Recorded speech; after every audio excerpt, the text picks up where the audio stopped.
Hello everyone, welcome to my क्लावा books. मेरा नाम है माधुरी नागले और आज हम लोग डिस्कस करने वाले हैं world heritage sites in Madhya Pradesh. Madhya Pradesh में जो भी वर्ल्ड हेरिटेज साइट्स है उनके बारे में डिटेल में हम लोग डिस्कस करेंगे।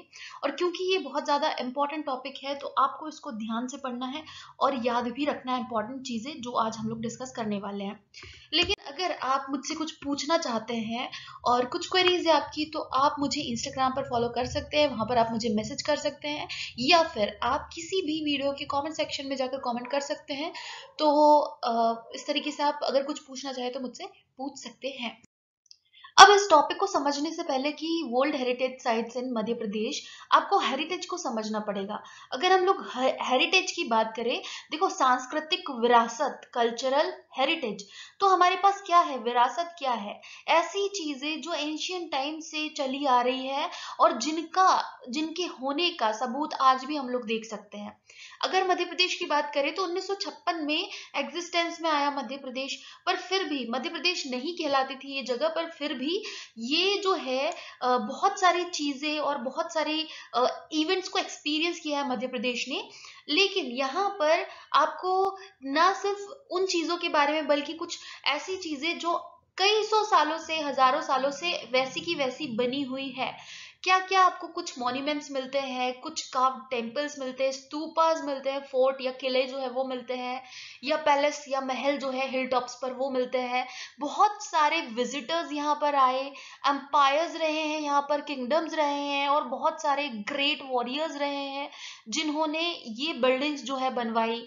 यहाँ आपको बहुत सारे पोएट्स, म्यूजिशियंस, सेंट या फिलोसोफर्स मिलेंगे। और इसके अलावा एंशियंट टाइम से आपको बुद्धिज्म, जैनिज्म और जो हिंदुइज्म है उनके होने के सबूत यहाँ पर मिलेंगे। अगर देखो तो कालिदास की अगर हम लोग बात करें तो कालिदास बहुत ज्यादा फेमस है। ये एक ग्रेट म्यूजिशियन। और तानसेन की बात करें हम लोग, जो मुगल कोर्ट में रहे हैं, तो इस टाइप की बहुत सारी चीजें जो है मध्य प्रदेश के कल्चर को बहुत ज्यादा रिच बनाती है। चलिए आते हैं अब हम लोग अपने टॉपिक पर। अगर मध्य प्रदेश की बात करें तो टोटल 3 ऐसी साइट्स है जिसको यूनेस्को ने डिक्लेयर किया है वर्ल्ड हेरिटेज साइट्स। ठीक है, वर्ल्ड हेरिटेज साइट्स जो है यूनेस्को डिक्लेयर करता है। और उन्होंने कितनी साइट्स को, 3 साइट्स को। पहला है खजुराहो ग्रुप ऑफ मॉन्यूमेंट्स या खजुराहो स्मारक समूह। दूसरा है बुद्धिस्ट मॉन्यूमेंट्स एट सांची। तीसरा है rock shelter of Bhimbetka, Sanchi का बौद्ध स्मारक और भीमबेटका के रॉक शेल्टर्स। तो यहाँ पर आपको ईयर भी लिखा हुआ है, खजुराहो को 1986 में और सांची को 1989 में और जो भीमबेटका है उसको 2003 में। लेकिन हम इनके एग्जिस्टेंस की बात करें तो सबसे पहले जो है वो भीमबेटका आता है, सेकेंड नंबर पर सांची स्तूपा बनाया गया और फिर उसके बाद थर्ड नंबर पर जो खजुराहो के मॉन्यूमेंट्स है या खजुराहो टेम्पल्स है उनको बनाया गया था। अब चलिए बात करते हैं सबसे पहले खजुराहो की। तो 1986 में इसको डिक्लेयर किया गया था as UNESCO world heritage sites. तो बहुत सारे टेम्पल्स है यहाँ पर।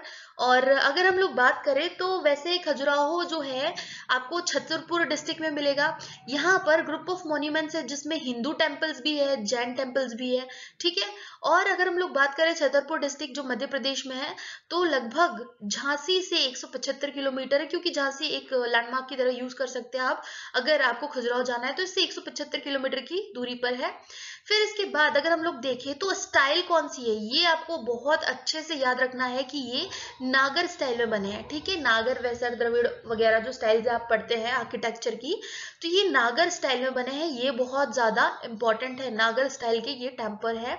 और इसमें इससे भी ज्यादा इंपॉर्टेंट चीज है कि ये जो स्कल्पचर्स है ये एरोटिक स्कल्पचर्स है, मतलब ऐसे जो उस टाइम के हिसाब से नहीं, आज के हिसाब से भी थोड़े ऑड समझे जाते हैं ये एरोटिक स्कल्पचर्स।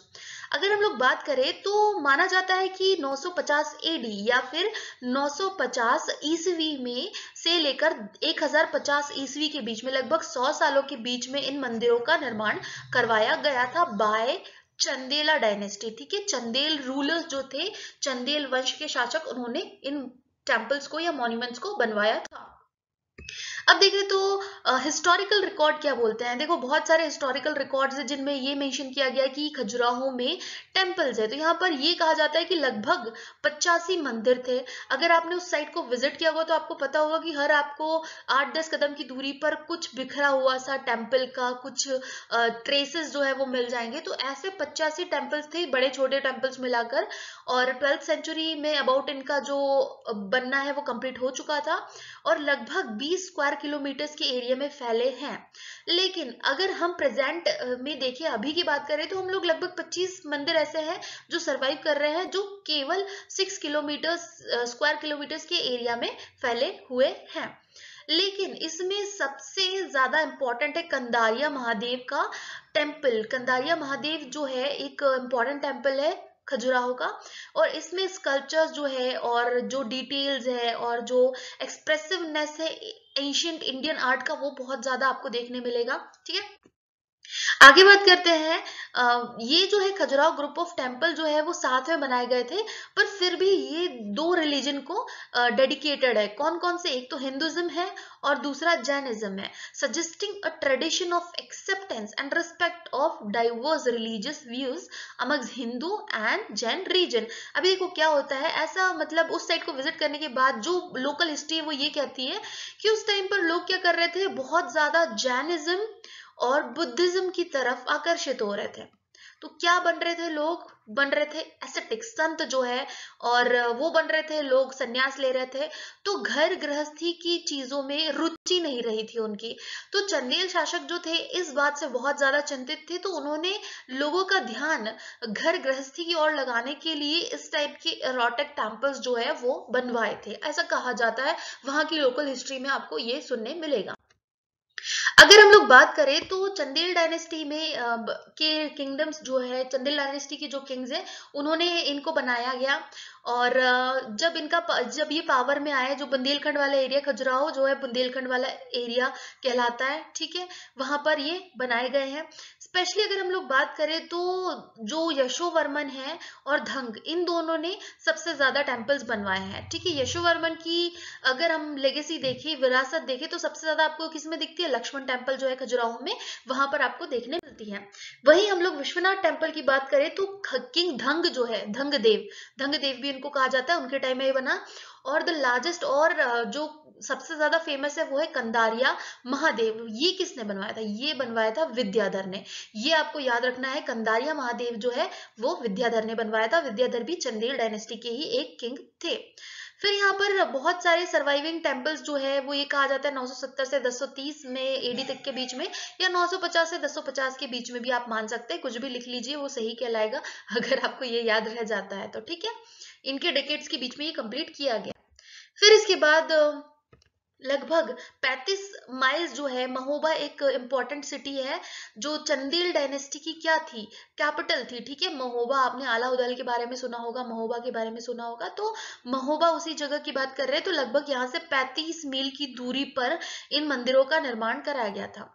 अगर हम लोग बात करें जो मिडिवल लिटरेचर है, उसमें भी झिझोती, जेजा भुक्ति और ची ची टो और जेजा भुक्ति, ये सारे नाम जो है इनको दिया गया। जेजा भुक्ति चंदेल कहा जाता है इनको। ठीक है, फिर यहाँ पर अबू रिहान अल बरूनी जो है, जो पर्शियन हिस्टोरियन गजनी के साथ आया था, ठीक है, महमूद गजनी के साथ, उसने भी यहाँ पर कालिंजर जो है, कालिंजर का मेंशन किया है। और ये भी कहा है कि जेजा भुक्ति जो है उनकी यह कैपिटल थी। 1022 में इसमें मेंशन किया गया है, इनकी कैपिटल थी। और खजुराहो के बारे में भी इन्होंने मेंशन किया है। ठीक है, खजुराहो जेजा भुक्ति की क्या थी? बाद में कैपिटल थी, और पहले क्या था? महोबा।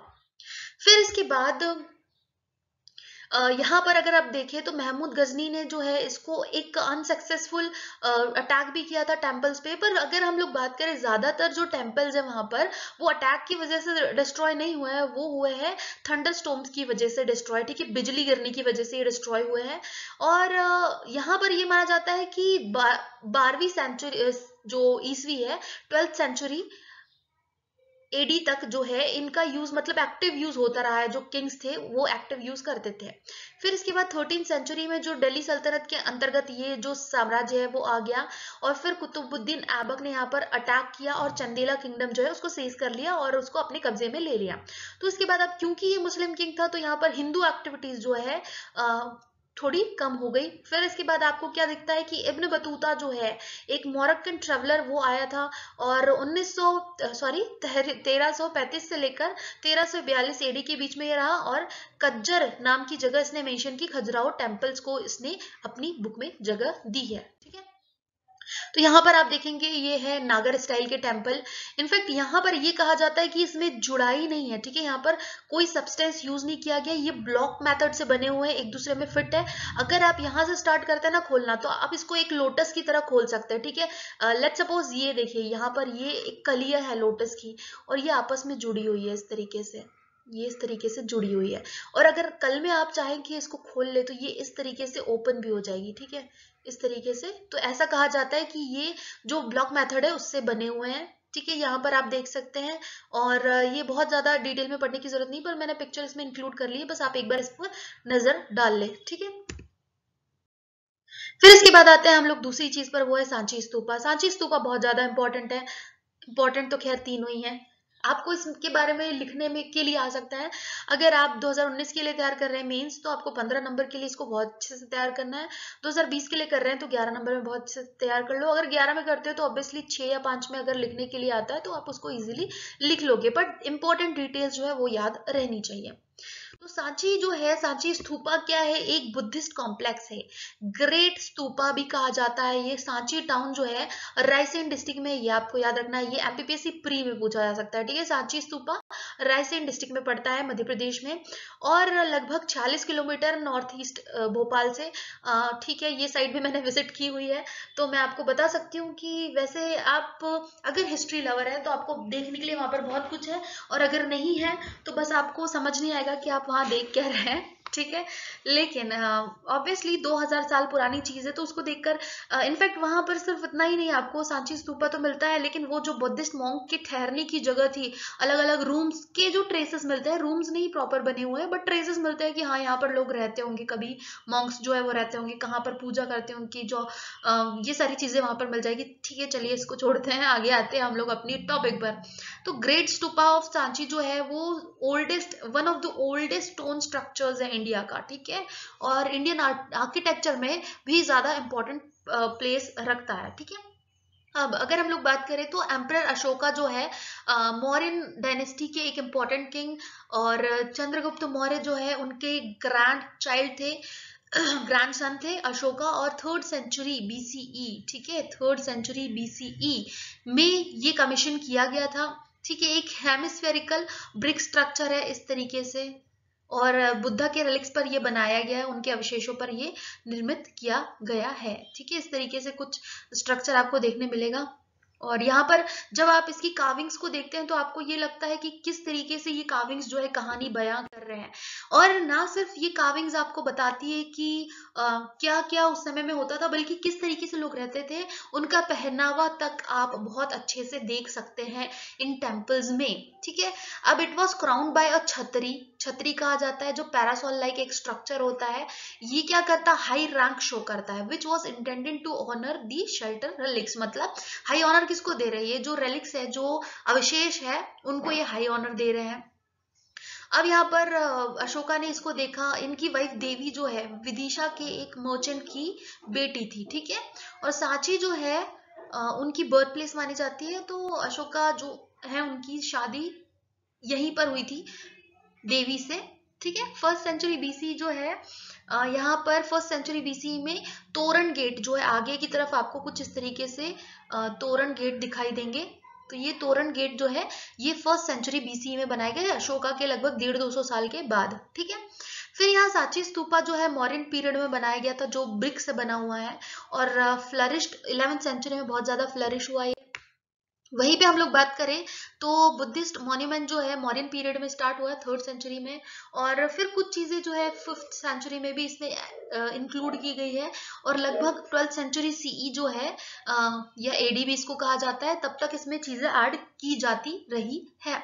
फिर यहाँ पर ओल्डेस्ट और लार्जेस्ट मॉन्यूमेंट जो है ग्रेट स्तूपा नंबर 1 है। यहाँ पर छोटे छोटे और स्तूप भी आपको मिलेंगे, कुछ टूटे फूटे जो स्ट्रक्चर्स है वो भी आपको एक तरफ पड़े हुए मिलेंगे। तो ऑल इन ऑल ऐसा नहीं कि आप बोले कि ये एक स्तूपा है और यहीं पे कहानी खत्म हो जा रही, नहीं बिल्कुल नहीं, ऐसा नहीं है। बहुत सारे छोटे छोटे स्तूपा मिलेंगे। तो स्तूप नंबर 1 जो है वो सबसे पुराना है, बहुत बड़े एरिया में ये एक्चुअली फैला हुआ है। अब फिर यहाँ पर स्पेशली अगर हम लोग शुंग डायनेस्टी की बात करें, ठीक है, शुंग जो है वह हालांकि वो बुद्धिज्म को बहुत ज्यादा नहीं फॉलो करते थे, और फिर भी इन्होंने तोरण गेट्स बनवाए हैं सांची स्तूपा के। सातवाहन डायनेस्टी जो है उन्होंने भी यहाँ पर कुछ अपना कंट्रीब्यूशन दिया है, जिसमें स्तूप नंबर 2 और 3 इंक्लूडेड है। वहीं पे गुप्ता एम्पायर का भी कुछ यहाँ पर योगदान रहा है, पर वो बहुत ज्यादा आपको ध्यान रखने वाली बात नहीं है। चलिए आगे बढ़ते हैं। अब आगे बात करते हैं हम लोग भीमबेटका रॉक शेल्टर्स की। भीमबेटका रॉक शेल्टर्स जो है 2003 में इसको स्टेटस दिया गया था किसका, वर्ल्ड हेरिटेज साइट का, और लगभग 10,000 साल पुराने ये रॉक शेल्टर्स है। चलिए नॉट वॉचिंग, ये भी साइट मैंने विजिट की है, और जब मैं गई थी तो स्टार्टिंग में जब हम लोग एंटर कर रहे थे तो मुझे ऐसा लगा कि शायद ये जो है इस टाइप का आपको एंट्री पॉइंट के साथ मिलेगा, पास में ही मिलेगा, तो ऐसा लगा कि शायद इतनी सी ही जगह है। लेकिन जब अंदर गए हैं तो फिर पता चला कि ये तो सिर्फ ट्रेलर था, ठीक है, और पिक्चर तो आपको रियल अंदर मिलेगी। और इनफैक्ट ये भी पिक्चर नहीं है, बहुत सारी ऐसी केव्स हैं जिनको विजिट भी नहीं कर सकते आप, मतलब बहुत ज्यादा अंदर की तरफ है वो, तो उनको विजिट नहीं कर सकते क्योंकि वहां पर वाइल्ड एनिमल्स होते हैं ऑब्वियसली, इसलिए आप उन साइट्स को विजिट नहीं कर सकते हैं। बाहर की तरफ जो है उनको विजिट कर सकते हैं। अगर आप एक हिस्ट्री लवर है तो बिल्कुल आप इस साइट को विजिट करें, आपके लिए यहाँ पर बहुत कुछ है देखने को, और अगर नहीं है तो भी आपको एक बार करना चाहिए, क्योंकि ये हेरिटेज है हमारे इंडिया का, हमारे मध्य प्रदेश का। चलिए आगे बढ़ते हैं। भीमबेटका रॉक शेल्टर्स जो है प्री हिस्टोरिक, पैलियोलिथिक और मेसोलिथिक पीरियड में इसको बनाया गया था, ठीक है। ये जो पर्टिकुलर सेंटेंस है इसको याद रखना बहुत ज्यादा जरूरी है, ठीक है। प्री हिस्टोरिक, पैलियोलिथिक और मेसोलिथिक, यानी कि प्राग ऐतिहासिक, पुरा पाषाण और मध्य पाषाण काल तक ये फैला हुआ है। अर्लीस्ट ट्रेसेस जो है ह्यूमन बीइंग के, कि वो घर, मतलब एक काइंड ऑफ घर में, घर तो नहीं, गुफाओं में रहने लगे, कि एक कम्युनिटी की तरह उन्होंने रहना शुरू किया। यहाँ पर स्टोन एज जो है उसके भी आपको एविडेंसेस मिलते हैं, ठीक है, इस साइट पर। रायसेन डिस्ट्रिक्ट में ही लोकेटेड है, ये क्वेश्चन पूछा गया एमपीपीएससी प्री में, मध्य प्रदेश में, और लगभग 45 किलोमीटर है साउथ ईस्ट में, भोपाल से 45 किलोमीटर है, और जिला आपको याद रखना है रायसेन डिस्ट्रिक्ट में सिचुएटेड है, ठीक है, अब्दुल्लागंज के पास।